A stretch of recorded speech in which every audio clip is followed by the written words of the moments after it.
ये गल बन गई कि मैं हूँ, ये मैं हूँ। हाँ है जी अपना मौसम साहब ने काम तो बचते ही अज लगता फस गए दाने निकल रहे हैं दाने चेक कर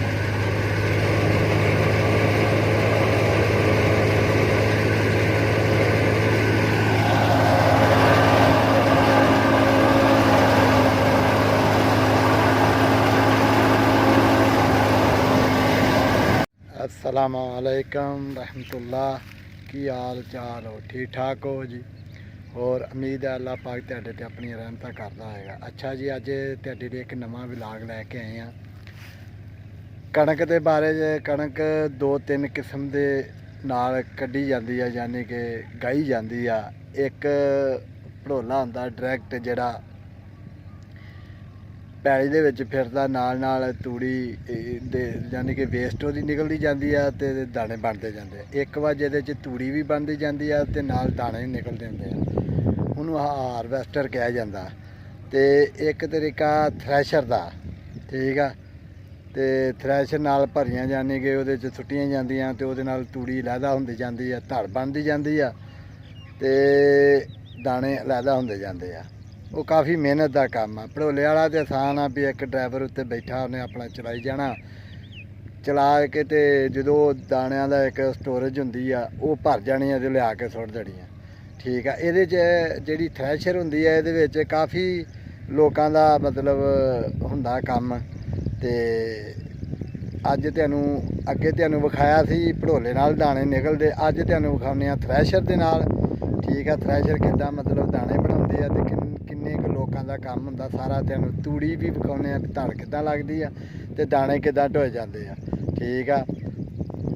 वीडियो नूं वेखो पूरी वेखो यार ये देसी माहौल वा थोड़ा जिहा ते अपनी ज़मीन दे नाल टच जिहड़े लोग खास करके ਜਿਹੜੇ इन्हां चीज़ां नूं जाणदे ने कि शहरां दे विच मम्मी डैडी रहिंदे ने पिंडां वालिआं नूं तां तकरीबन पता ही हुंदा भी की मतलब थ्रैशर आ ते किद्दां है ते आज साडे नाल तुहानूं हुण विखाउने आ। लो जी वो वेखो बंदा भरी चुक ली आ एक बंदा भरी चुकाउण डिया नाल कोई सिटा सुटा डिग्गिया भी जिहड़ा ना वो भी चुकदा ठीक आ। वो देखो आ विचों मगरों न्याणे डे सुटे सुटे चुकण हुण बंदा ले जा के भरी ਉਹਦੇ लागे सुटेगा। आ वेखो आ बंदा भरी चुकाउण डिया इन्हें भरी चुकाउणी है भरी चुका के ते थ्रैशर ते सुट्टणी है ठीक आ।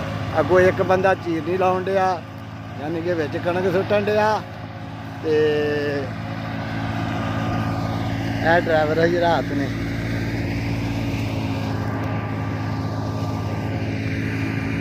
इकट्ठियां करनियां भी ये गल बन गई कि मैं हूँ, ये मैं हूँ। हाँ है जी अपना मौसम साहब ने काम तो बचते ही अज लगता फस गए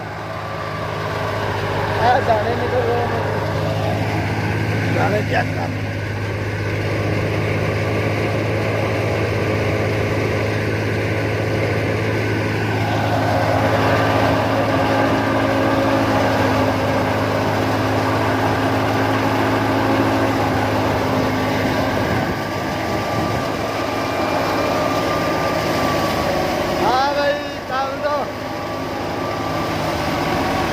दो जने कितने आ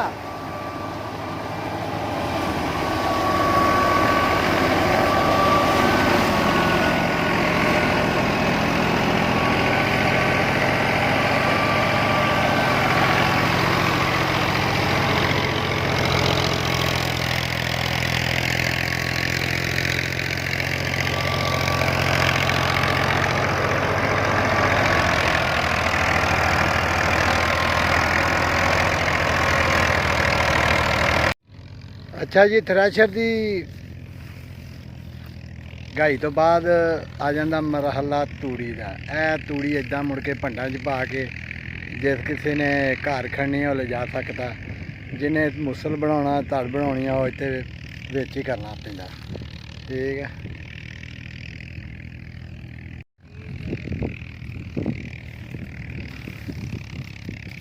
इदा फिर पंडा पा के तो लै जाते हैं घर घर जाके उत्थे ਜਗ੍ਹਾ ਹੁੰਦੀ ਜਿਸ 'ਚ ਸਟੋਰ ਕਰਦੇ ਆ। ਇਹ ਤੂੜੀ ਮੁੜ ਕੇ ਇਦਾਂ ਚੁੱਕ ਲੈਂਦੇ ਨੇ।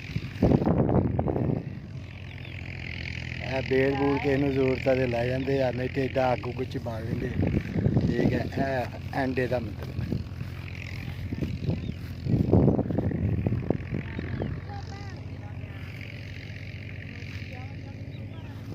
ਦੇਖ ਲਓ ਕਿੰਨੇ ਬੰਦਿਆਂ ਦਾ ਰਿਜ਼ਕ ਨਿਕਲਦਾ ਵਾ, ਹਰ ਚੀਜ਼ ਜਾਣ ਦਾ ਰਿਜ਼ਕ ਇਹਦੇ ਵਿੱਚੋਂ।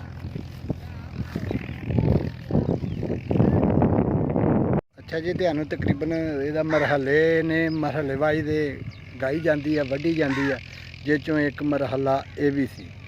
ਠੀਕ ਆ, ਤੇ ਇਹ ਮਤਲਬ ਪਿੰਡਾਂ ਦੇ ਨਾਲ ਜੁੜੀ ਹੋਈ ਇੱਕ ਰਵਾਇਤ ਸਮਝ ਲਓ, ਮੁਹੱਬਤ ਸਮਝ ਲਓ, ਖੁਸ਼ਬੂ ਸਮਝ ਲਓ। ਇਹ ਰੰਗ ਨੇ ਸਾਡੇ ਪੰਜਾਬ ਦੇ। ਠੀਕ ਆ, ਤੇ ਇੱਦਾਂ ਇਨਸ਼ਾਅੱਲਾ ਚੰਗੀਆਂ ਵੀਡੀਓ ਲਿਆਵਾਂਗੇ ਤੁਹਾਡੇ ਵਾਸਤੇ ਤੇ ਤੁਹਾਨੂੰ ਵਿਖਾਵਾਂਗੇ ਕਿ ਆਪਣੀ ਮਿੱਟੀ ਨਾਲ ਸਿਰਫ ਜੁੜੇ ਰਹਿਣ ਦਾ ਮਕਸਦ ਆ। ਠੀਕ ਆ, ਤੇ ਵੀਡੀਓ ਚੰਗੀ ਲੱਗੇ ਤੇ ਲਾਈਕ ਤੇ ਸ਼ੇਅਰ ਕਰੋ ਤੇ ਚੈਨਲ ਨੂੰ ਸਬਸਕ੍ਰਾਈਬ ਕਰੋ ਤੇ ਆਪਣੀਆਂ ਦੁਆਵਾਂ ਦੇ ਵਿੱਚ ਵੀਰ ਨੂੰ ਯਾਦ ਰੱਖੋ। ਇਨਸ਼ਾਅੱਲਾ ਅਸੀਂ ਵੀ ਤੁਹਾਡੇ ਲਈ ਦੁਆਵਾਂ ਕਰਦੇ ਰਹਿੰਦੇ ਹਾਂ। ਅੱਲਾ ਹਾਫਿਜ਼।